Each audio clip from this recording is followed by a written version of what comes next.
नमो भगवते वासुदेवाय। भक्तजनों, सभी महीनों में उत्तम मल मास या पुरुषोत्तम मास भगवान विष्णु को अत्यंत प्रिय है। जो भक्त इस पवित्र मास में सच्चे मन से व्रत और कथा का श्रवण करता है, उनके समस्त पाप नष्ट हो जाते हैं और उन्हें अश्वमेध यज्ञ का फल प्राप्त होता है। आइए आज हम सब मिलकर पुरुषोत्तम मास की पावन कथा का श्रवण करते हैं। आज हम अध्याय 1 के बारे में जानेंगे। एक बार बहुत से ऋषि मुनिजन नेमिषारण्य तीर्थ में जाकर यज्ञ करने में तत्पर थे। उसी समय श्री सूत जी तीर्थ यात्रा के निमित्त भ्रमण करते हुए अपने शिष्यों सहित वहां पर आए। मुनियों को देखकर नमस्कार कर आनंद मग्न हो गए। वल्कल वस्त्र पहने, प्रसन्न मुख, चेहरे पर कांति और परमार्थ में निपुण, चंदन से शोभायमान, तुलसी की माला तथा जटाओं का मुकुट धारण किए हुए महाशरणम इस अद्भुत मंत्र को जपते हुए सूत जी को देखकर नेमिषारण्य के महर्षि लोग उठकर खड़े हो गए।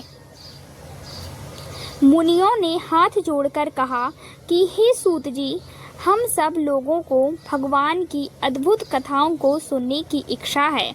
तब सूत जी ने प्रसन्नता से सब ऋषियों के आगे हाथ जोड़कर नमस्कार किया और ऋषि कहने लगे कि हे सूत जी, हमने आपके लिए सुंदर आसन बनाया है, आप इस पर बैठिए। आप बड़े भाग्यवान हैं। आपने गुरु की कृपा से भागवत के रहस्यों का वर्णन करने की शक्ति प्राप्त की है।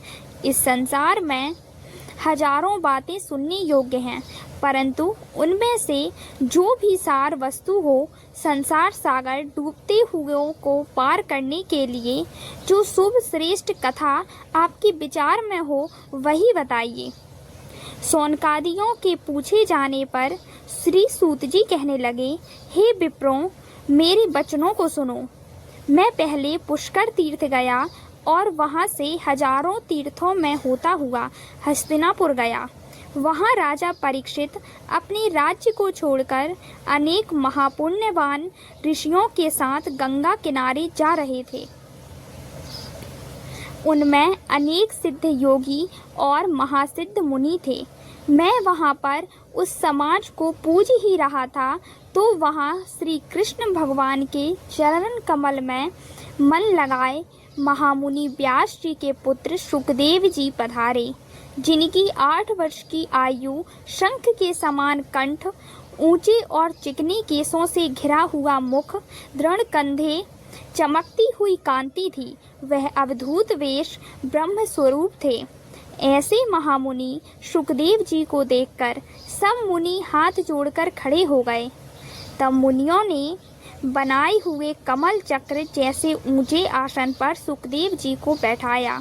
उस आसन पर सुखदेव जी को बैठाया गया।